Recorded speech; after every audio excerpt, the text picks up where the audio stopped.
Kenapa punca you stress ni? Kerana you tak ada solution. You pergi jumpa kawan you cakap bayar.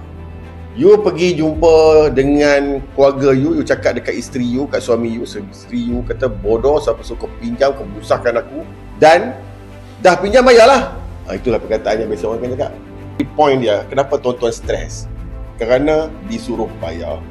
Dah bayar dah, bukan tak bayar. Dah bayar. Duit dah habis dah. Tapi disuruh lagi bayar. Sebab bayarlah banyak mana pun tak habis. Lepas tu disuruh lagi bayar. Saya tak cakap kosong Saya cakap semua ni ada kat sini Semua yang saya cakap semua ada depan mata ni.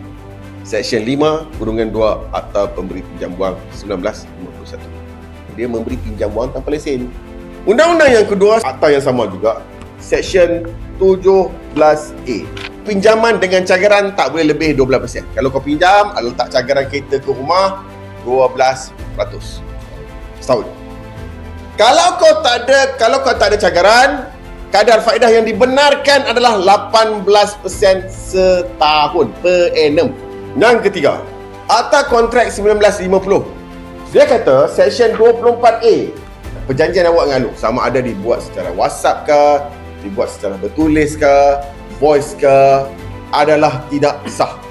Kenapa tak sah? Kerana Seksyen 24(a) kata forbidden by the law. Dia bertentangan dengan undang-undang. Bermakna perjanjian awak dengan Along yang tak berlesen tadi tidak sah, tidak boleh dikuatkuasakan.